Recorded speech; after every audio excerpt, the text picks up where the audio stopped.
Hold on. 2.5.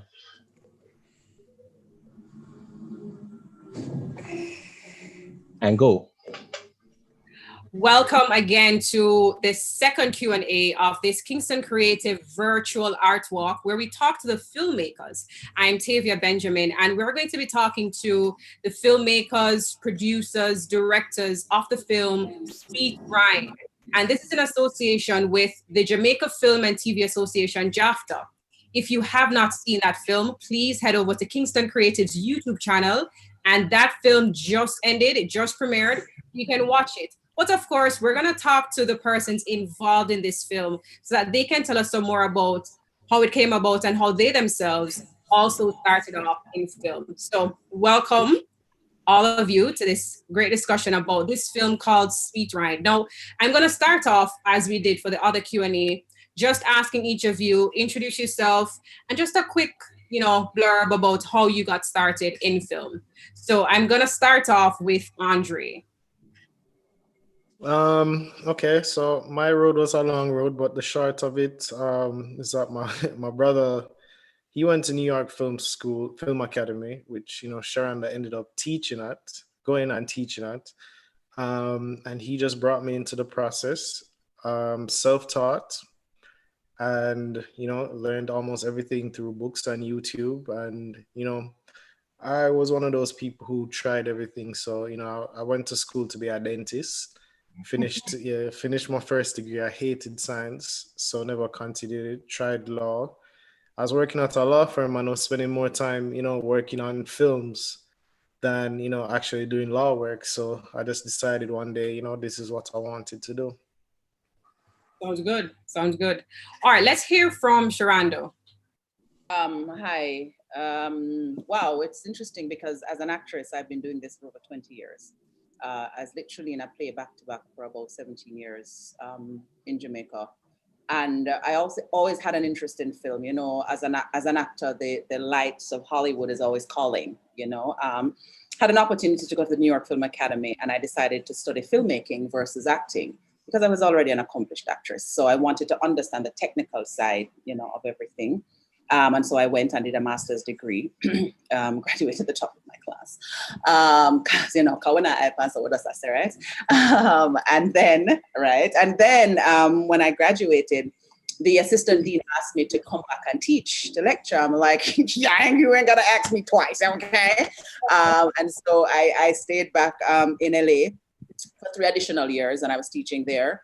And I taught broadcast journalism, I taught filmmaking, I taught documentary screenwriting, I taught a whole bunch of things. So I decided home is where the heart is. And I wanted to come home and, be a part of creating our own films and telling our own stories. And literally a month after I came home, Andre called and asked me, to come to an audition. No matter how great you think you are as an actor or an actress, you need to go through the audition process. Film is different. Film is about what you look like, so it's how the camera sees. So I went, I did the audition, and I scored the part, and I was very humbled to work with him again. We worked before on Real Friends. We just thought, we know what, and here we are. The rest is that's right, girlfriends. Thank you so much, Sharonda. Now, is it Ava or Ava? That would be Ava Maria. Ava Maria, tell us a little bit about, how you started off in film and a little bit about yourself. This is a very short story. I just started in film. I am very familiar with the writer and I had a few skills somewhere in the background that proved useful for this particular project. And it's actually very near and dear to my heart as well because of the content and what it represents for Jamaica and the rest of the world, actually. So a little before that, I have a little bit of experience in marketing and I have also been a chemistry student. That's where I'm from. Wow. Andre kind of, going on same paths and switching. Yes, and I find that this is probably where I should be. It feels like home. So I'm looking forward to more because we do have 2 other Jamaican films in the pipeline besides the feature-length film for Sweet Rind, because this is the short, this is the beginning of the story. So there's much more after this. Wow, this is just a tips of it. Thank you so much. All right, so let's hear from Kadeem. Will tell us a little bit about yourself and how you started off in film. Do we still have Kadeem with us? Yes, I am here. Can you hear me? I can hear you. Yes. So I started out in film in 2010. I've been privileged to be a part of some of Jamaica's more notable films within the last decade. Get Alive, Home Again, Destiny, Winter. And I started out acting through theater. Did my first theater production with a bridging called Pablo Hoyle. Sharon DeFerrell was also a part of that show called Caught in the Net. That was back in, I think, about 2008 thereabout. So I've been acting for some time now, and I've just been, through the ringer in terms of, on stage, on TV, in film, and I haven't stopped since. Lovely, lovely. Now, Andre, for those persons who have not seen Sweet Rinders yet, that just premiered on YouTube, give us a snippet of what they were to expect, or what those who haven't watched it should expect from this film. So Sweet Rind is a short film that is about a young lady called Elsie, played by Sharon DeFerrell. She has kidnapped Algie, who's the leader of very notorious scamming operation. And basically, it's after that has happened, and she has him locked in a room and torturing, but also teaching him history and linking what he's doing, through his criminal activities to our history as Jamaicans, and where we've been and where we've come from, and especially all that we've been fighting for to get our freedom, our independence, for us to use that opportunity, to scam for short-term gain, short-term personal gain. It's a very deep film, very metaphorical, very lots of layers to peel. As Avad said, this was just a short. It's a proof of concept. It features the feature-length film speaks about the entire process, of how how Algie got into Elsie's life, and how he was captured, and yes, so we just packed in some of the most interesting and poignant parts of the story, and we shot it as a short. Sounds good. Why Sweet Film? Why that storyline? I mean, what's that one or two things that you'd want people to get from it or connect with it? So why Sweet Rind? Why did you choose to go down that road? Right. So I think it's a story that needs to be told. I actually will share this answer with Ava. Ava, you want to step in? Yeah. All right. So there's a big picture here. There are 3 main things, I guess, that happened leading up to the creation of this film.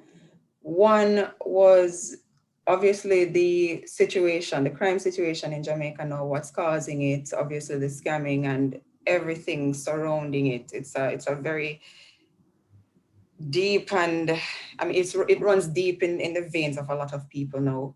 So observing all of what's happening around that was the first sort of nudge.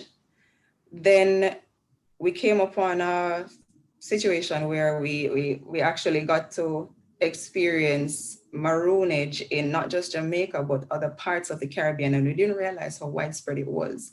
So we brought a lot of that element into the story as well. And the other part was the Abeng, actually, just the history of Jamaica, and seeing the Abeng as the symbolic thing that kind of championed Maroons out of slavery, and having it now as the cell phone bringing us back into a state where everybody is cowering and hiding because of the crime. So as Andre rightly said, this story is very multi-layered, and part of it, another big part of the story, is actually the quilt.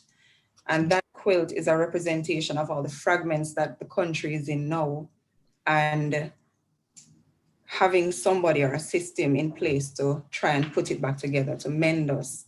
And the story actually covers quite a bit of the steps then that we can take to get out of the situation that we're in now. One, actually removing the influence from the younger generation, as you would see with Sharando, Elsie, played by Sharando, taking Algie into captivity and separating him from his family, the influence that he would have on his son.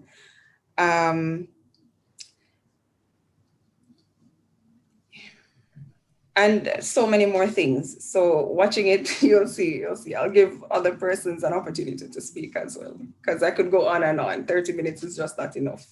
No problem. So pretty much we're seeing that this film touches on, core issues that all of Jamaicans can relate to and can connect to. Andre or Eva, you can answer, what would be that one thing that you'd want to resonate with anyone who watches this short film today? So after I've watched, what is that theme or that one thing that you want me to take away from it to say, okay, all right, I need to go watch the rest of this film to solidify that? Yeah, so I think one of the major themes and draws that you want to take from this is that you have to look into where we are as a society to, understand crime and criminality. We've fought so much, fought wars, fought for independence, and all of it is linked to where we are now. So crime is not a new thing. It's linked to where we're coming from.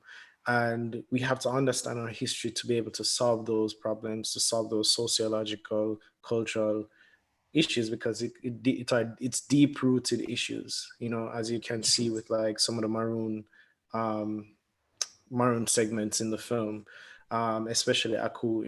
That even I didn't write the film. I actually learned about somebody like Aku, where these are warfare tactics when you have a slave that is planted within the other slaves, so that I can inform on them. Yeah, so I think that is one of the things, just look, as I said, it's a deep film, multi-layered. So, looking at history, I think, which is a very big part of the film and, going forward. Yeah, and to add to what Andre said, just for us to realize as a nation that what we're experiencing now, it threatens our very existence or survival.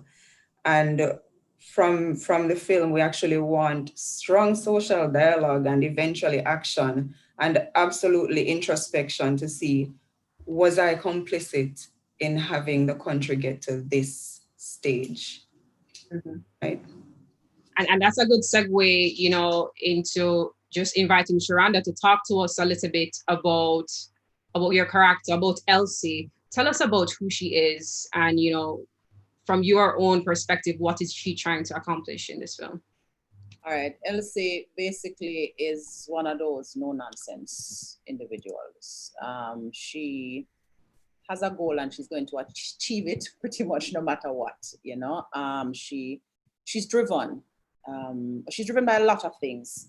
She's driven by sadness. She's driven by, disappointment, a little bit of a self-hate too, because there are things she wished she did differently, which she didn't get an opportunity to actually do. And so there's a lot she has to prove to herself. And so throughout the short, what she really wants is to get revenge on, from Algie for killing her family, her entire family that was left, because her mom had died before. But there's a balance. There's an interesting balance, because for her, she's coming from a place of wanting to uplift her community.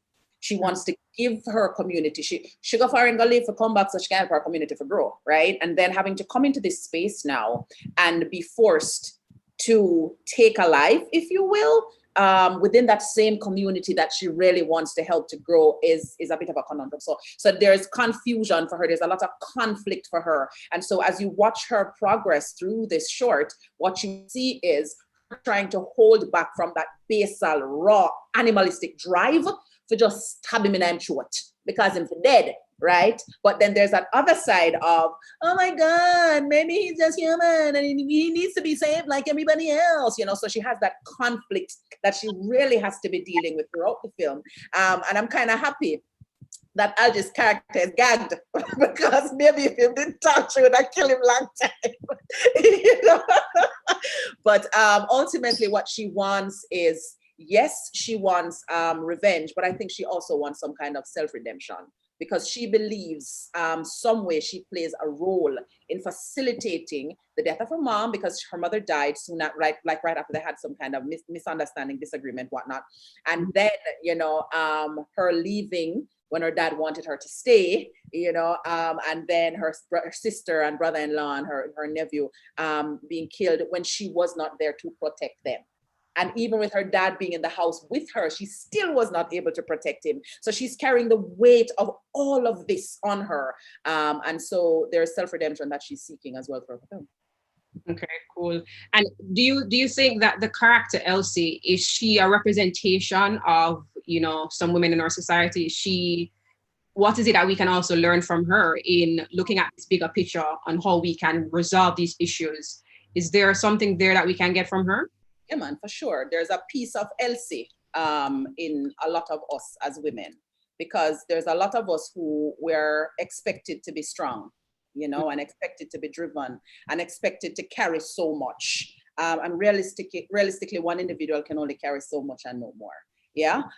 So there is the process of thinking about, okay, or accepting the fact that I am human.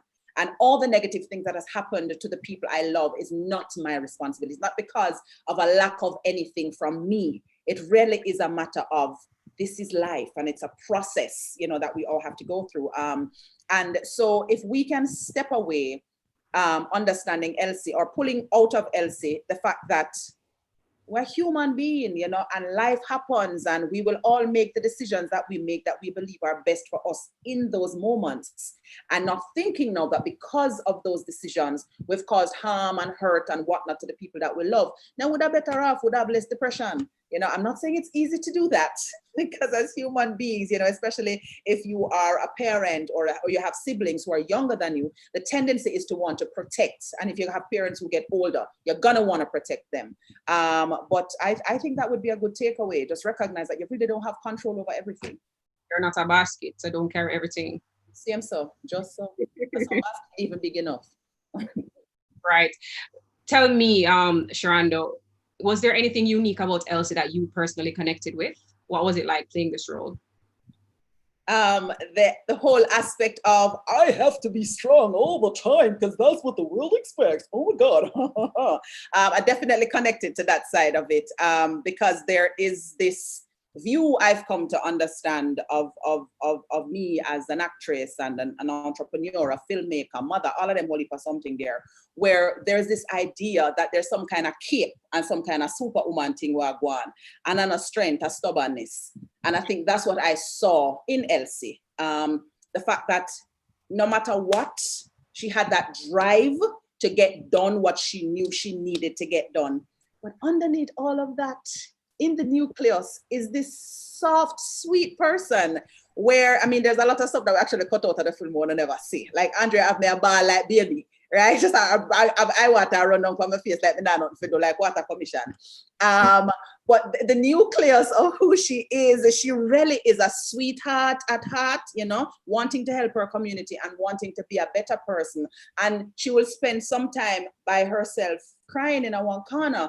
But nobody now gonna see that, because when she steps out, she needs to step out strong, because she is the epitome of strength. So that right there, so me connect to that 100, because that's my life. Thank you so much, Sharana, for sharing that with us. Kadeem, talk to us about what it was like playing your role that represents the core of this big issue that we're talking about. What was it like playing that? Well, if you notice, for majority of the short, Alec was tied up. So, you didn't get to really necessarily connect with him, other than the fact that he was being reprimanded for something horrible that he did. But after reading the character breakdown and understanding the person that Algie was,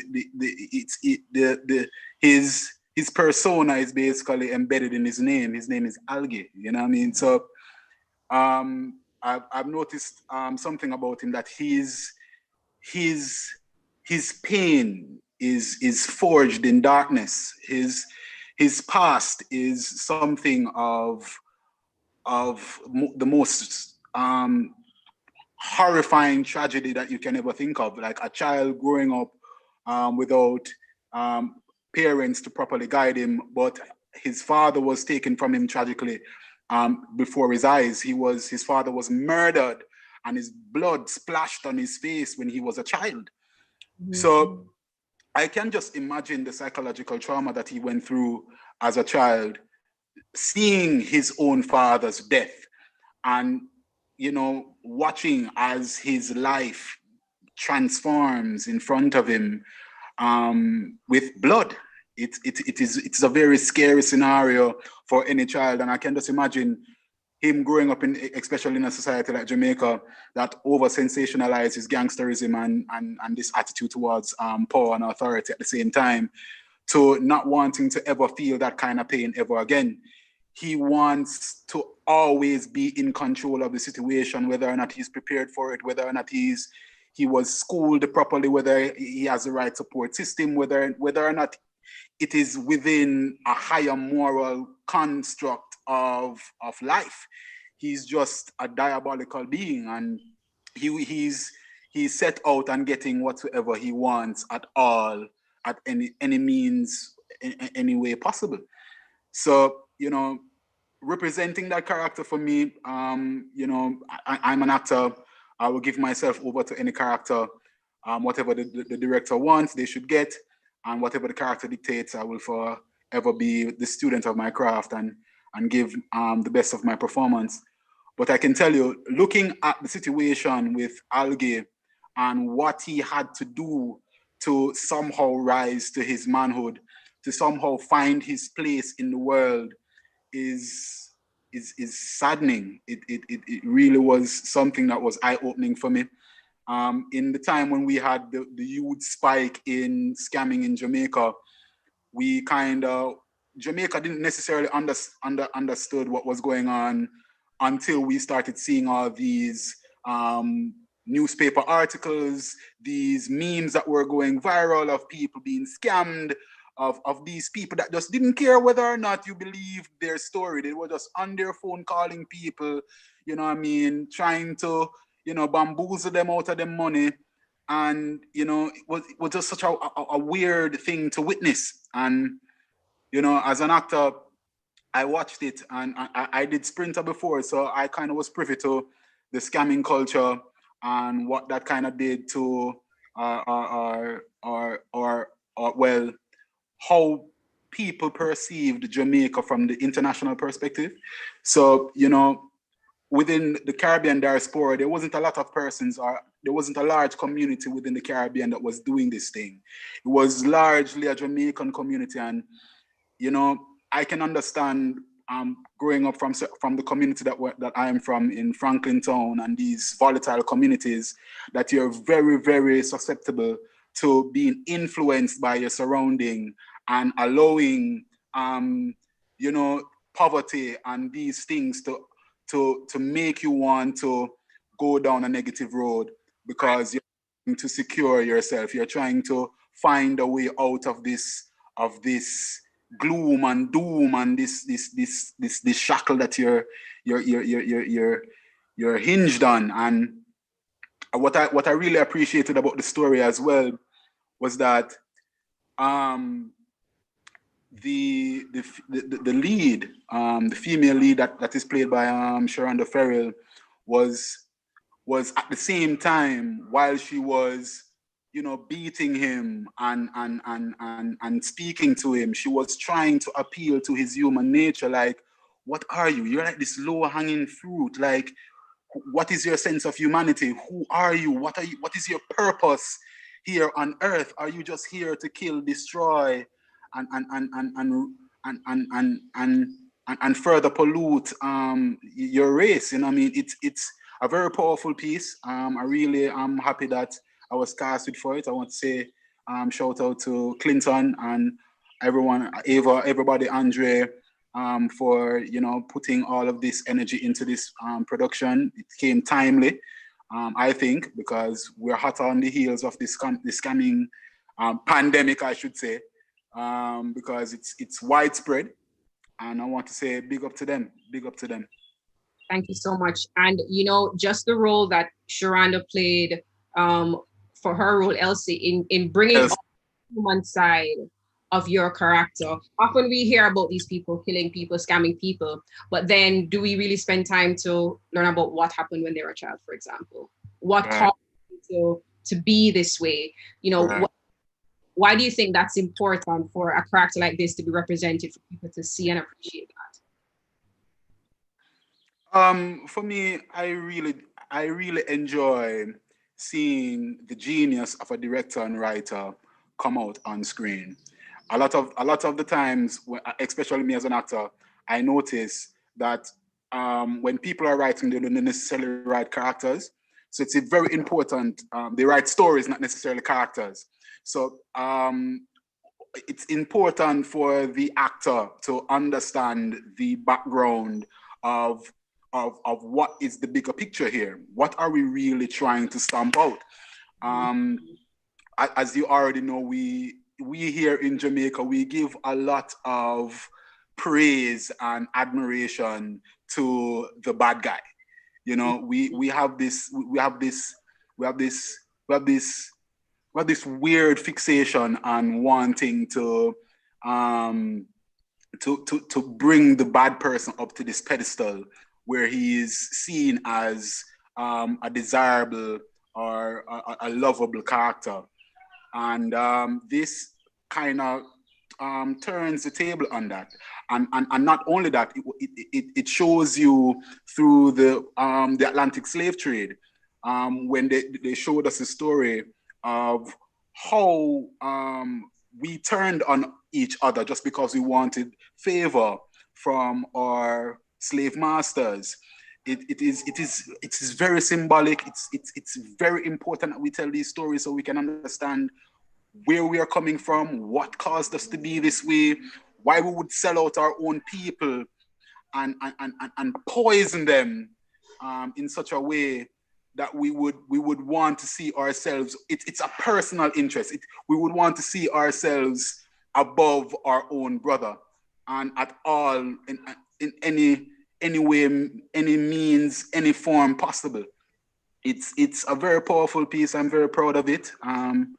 And I'm looking forward to seeing where the story develops to, because we haven't gotten the full story yet. As you know, we did the short, so I'm looking forward to seeing where the story develops to. But this is a good one. I'm looking forward to playing the part. It's pretty good, man. Trust me. I've seen it. Thank you. You still have to use me and Katima, or you got to give somebody else the word. I know, me have to ask. All right. In fact, the story is so good that I just have to give you some quick statistics, because we're doing very well on the international scene. We have been accepted into 21 film festivals worldwide, and we're looking at 5 continents, 13 countries, 18 cities. We've been nominated for 23 awards to date, with 5 actually received. Some of them are upcoming, so we're keeping count going, and a special mention. So that is actually very, very exciting, and we're very proud of it. And as you have heard, this is like the A team. Sharonda comes, Kadeem, Andre, they all come so heavily armed with experience. Look there. Yeah, I am. I'm Humility. proud of the entire team. It was a fantastic experience being a first timer. Fantastic experience working with these persons with all this expertise, and I am humbled by what I saw presented. Wow, congratulations on an amazing film. This, if you're just joining us, we're talking about Sweet Rind, and you should check out the short film on Kingston Creative's YouTube channel. You don't want to miss it. If you missed it already, please go watch it so that you can see what it's all about and the issues that it covers.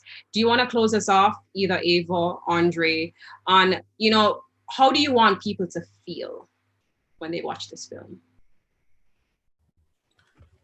How do I want people to feel?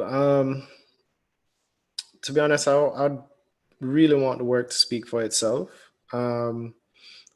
It's one of those films that, based on your experiences, you can interpret things differently. I've watched with so many different people, and some metaphors are, some things that they've gotten out of it, even is new to me.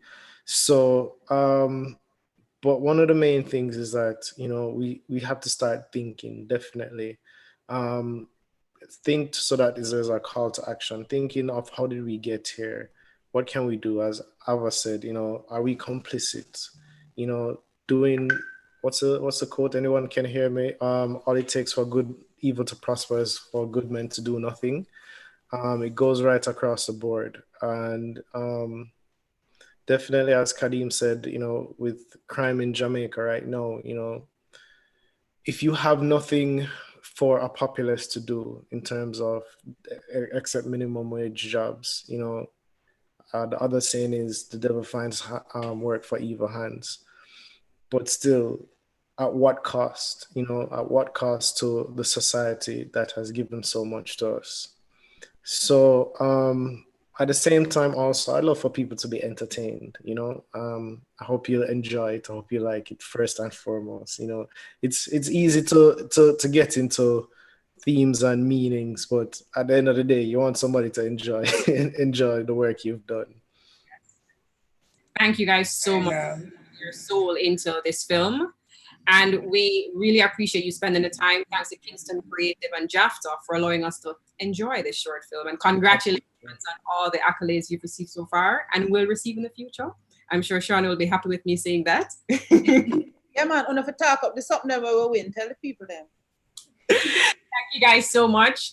Please visit Kingston Creative's YouTube channel and watch this beautiful film called Sweet Rind. And there you can also find other films as well that were showcased today. So thank you guys very much and have a great evening.